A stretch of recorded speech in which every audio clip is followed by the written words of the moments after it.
Hello, children. Yes, mm, yesterday we have completed to this page number 8, and we have seen regarding what kind of diversity that we can see in India and how we could explain what we have really been known now, so that how this diversity could be classified. Okay, now let's see how, and we have seen some. Now let us see today regarding how a place to place where we can see kind of, or we could get an idea regarding how the meaning of diversity mean actually. That is Ladakh and Kerala. So we are going to see about these two states, and yeah, so let's get started. Yeah, so what is that? Not only do people have different clothing and eating, so yeah, people have been concerned with certain different kinds of work they do. They speak different language, they kind of having different eating habits also. Okay, so this is because why, and the people living in cities, they don't have that kind of or they are not known to growing of or making they kind of, they don't have that agricultural type of uh, life. They means they have not even dreamt of it ever, because they don't have any idea of how to grow a crop. How, what is a crop? They might have not seen what is a crop and how it's to be grown and how they should harvest it. So all these things, ideas, they could not be having like kind of in a the people, for those people, those who have been living in cities. So these people seldom grow their own vegetables and grain. Okay, means they don't have any idea of how to grow, or how to grow any make growing the crops. Okay, so how it is grown and how to grow so certain vegetables. Okay, because why they don't have any idea, because they live in cities, while the people living in villages, they do have this kind of activities, as these things are being a part of their regular life. Okay, means उनको ये रोज का है, वो लोग खुद ही खेती करके पकाते हैं. They would grow crop and they would खुद, फिर उसके बाद जैसे उसका बीज उगता है, then after that they use, कटनी का टाइम होता है, देन ये they would just go on for harvesting, and thus they gain that crop. जैसे राइस है, फिर मिलेट से मीज है, those things just they just do on by themselves, because these are their regular activities. But the people, while the people over in living in cities, they don't have this kind of any activity, so they don't have any idea, or they seldom grow such vegetables or crops like this. Okay, so what they're dependent upon, the people living in cities are truly dependent upon all the markets, where they can buy ready-made food and other goods that they need.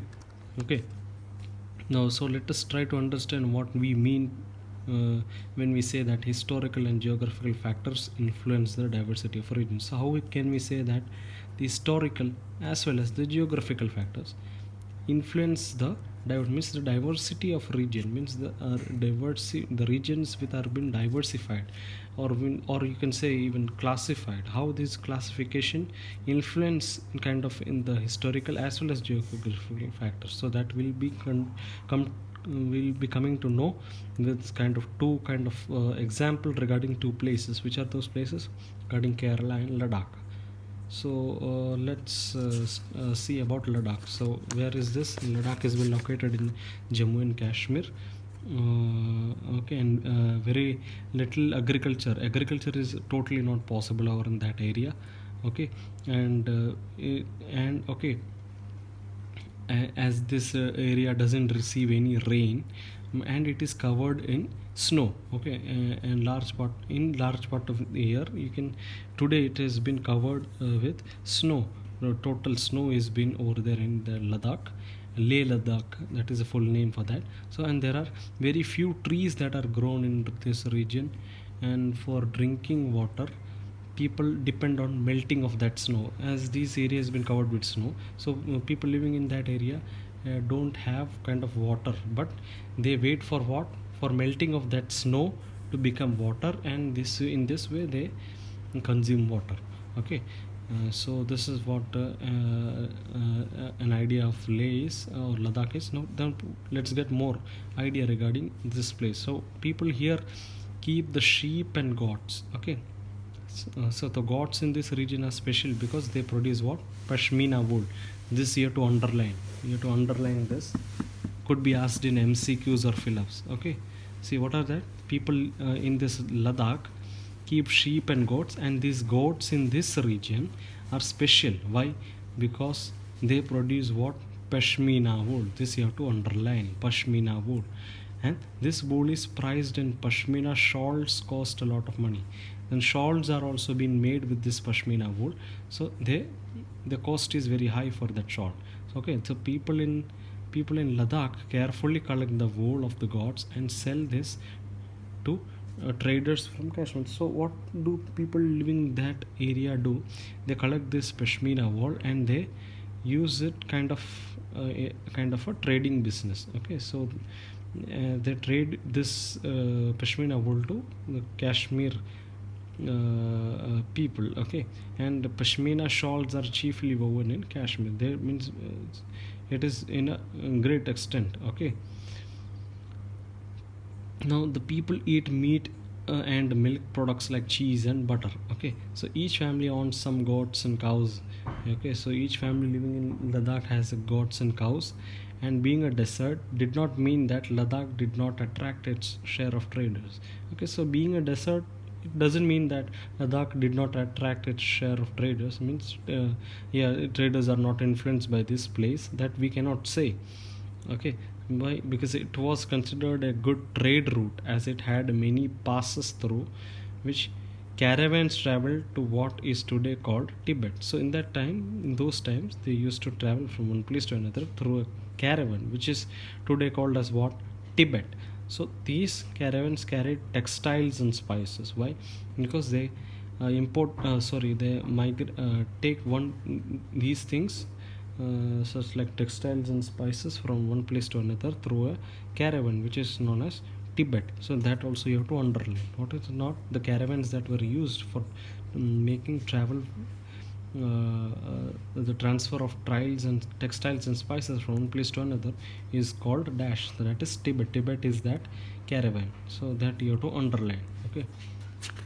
So that was page number kind of explanation for page number 9. Now let's get into 10. Buddhism reached Tibet via Ladakh. So Buddhism reached Tibet via what? Ladakh. So Ladakh is also called Little Tibet. That you have to underline. Ladakh is also called as Little Tibet. That you have to underline. Okay, underline this sentence. And Islam was introduced in this region more than 400 years ago, and there is a significant Muslim population here. So you can find out many of the Muslims living over in this area. Okay, and see, Ladakh has a very rich oral tradition of songs and poems, since they have kind of oral type of singing and dancing and all, and the writing of poems and all. Okay. And what is that? What is next one?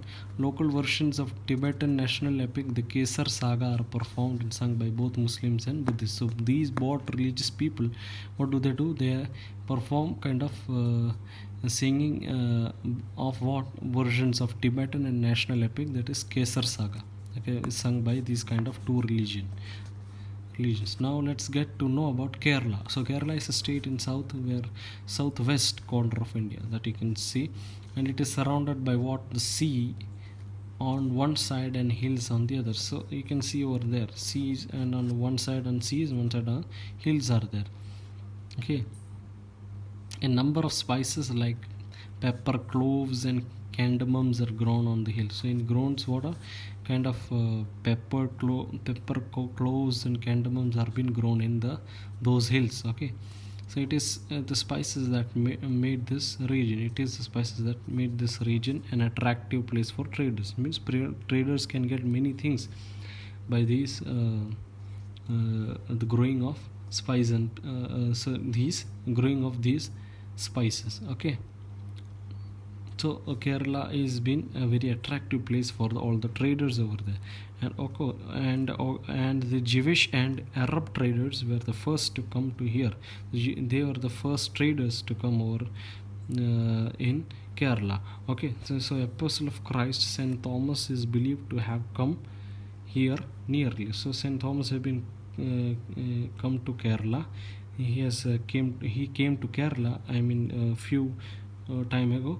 He is believed to have come here nearby. Yeah, it is around two. Yeah, it is 2000 years ago. Is what this a person called Saint Thomas. He is believed to come over here 2000 years ago, and he is what credited with what bringing Christianity to India. So it is kind of he's been known like this, that he is the one who brought Christianity in India or to India. So many Arab traders who also came and settled down here. Ibn Battuta, who traveled here, is little less than 700 years ago. So so many Arab traders who also came and settled down in this area or in Kerala. Okay, so the Ibn Battuta, who traveled little very less and 700 years ago, what did he do? He wrote a travelogue in which he describes the lives of Muslims. Means he kind of or he is kind of having the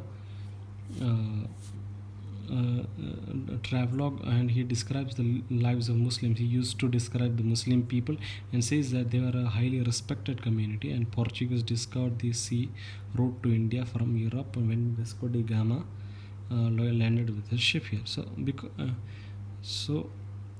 because of these all various historical influences, people in Kerala practice what different religions such as Judaism, Islam, Christianity, Hinduism, and Buddhism.